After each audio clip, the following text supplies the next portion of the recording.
This video have taken far longer than I expected, and there have been so much going on that I haven't been able to have coherent filming. But I should explain my living arrangement at the moment.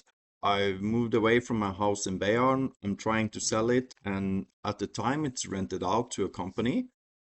I live in this cabin here in the woods on Kjerringøy, where I have a deal with a farmer that I kind of live here rent-free for working at the farm. I won't go into all the details. There's three reasons for this. One is that Birkeland get access to sheep so we can learn herding. Two, I can empty my house and be ready to sell it. Three, it's closer to my main work at the city, and I actually like this community here at Kjerringøy a lot. I have to admit I have postponed things because I have been waiting until I can do it super nice. But I decided I just had to get going with something, so I started to clean up the panels from the van that you can see is full of rot.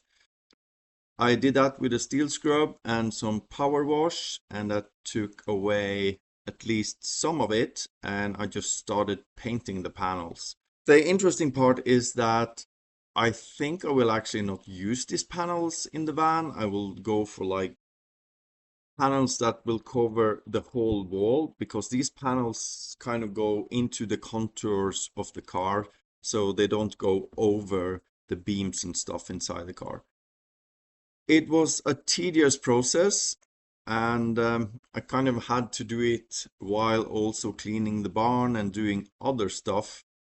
But at least it got me going. I did something. And if I don't use the panels, I will try to sell them because I think it's quite expensive. And after the painting, they look decent enough. Maybe I end up using some of them.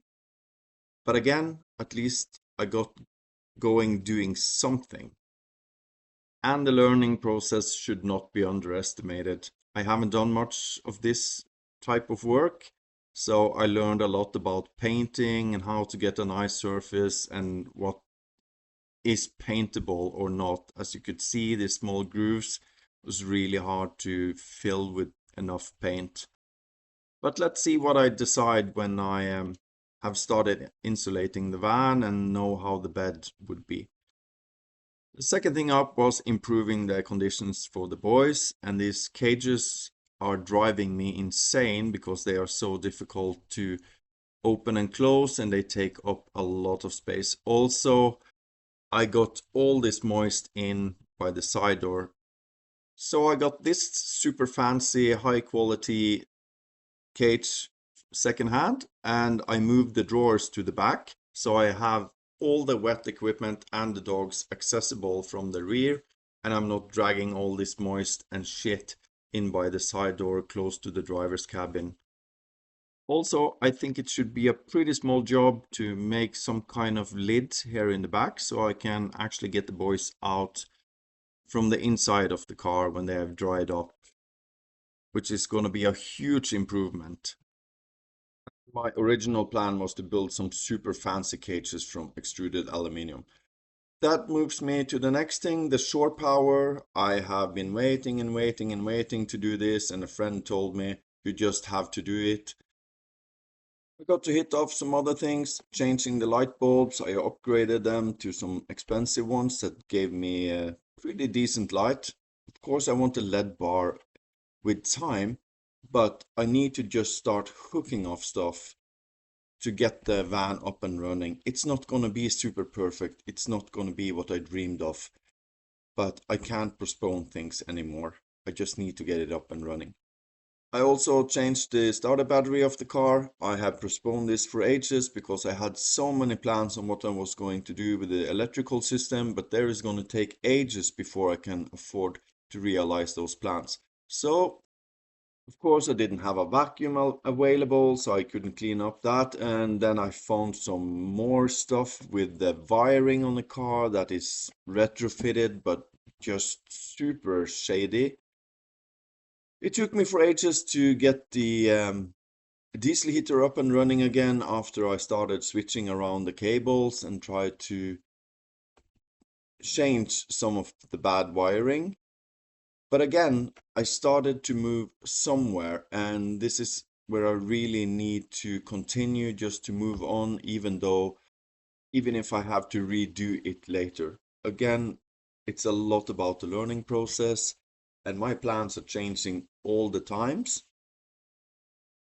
And I don't know why I'm postponing stuff all the time, because I actually enjoy working on this. Of course, it's a bitch when you start to run into problems like this, but with time I will be more and more organized with the tools. I will hopefully find a place where it can stay dry and fix the van.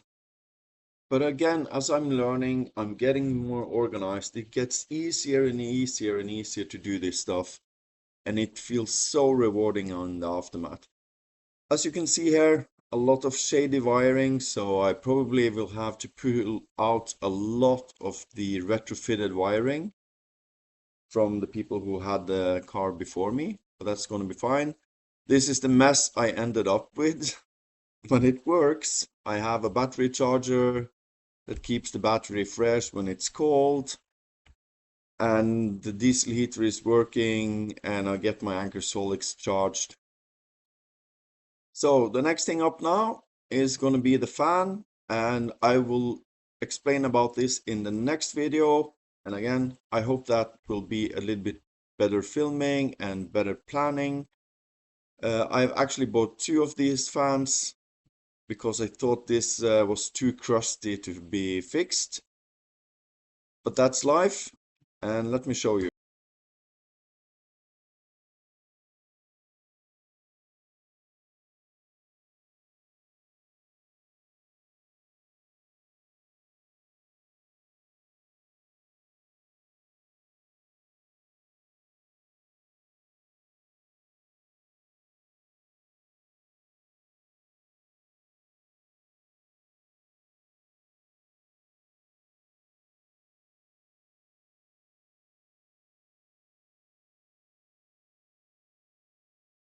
I've got 10, 13, and I don't remember the last dimension with Armorflex. It's not enough for the van, but at least I'm gonna take and isolate what I can, so I get started. I don't know, I know these videos don't get a lot of views, but it's a start, and I think you just have to keep on grinding, and I'll get there eventually. So please follow us for the next week when we're gonna install all this fancy stuff in the van, which is gonna be a huge improvement.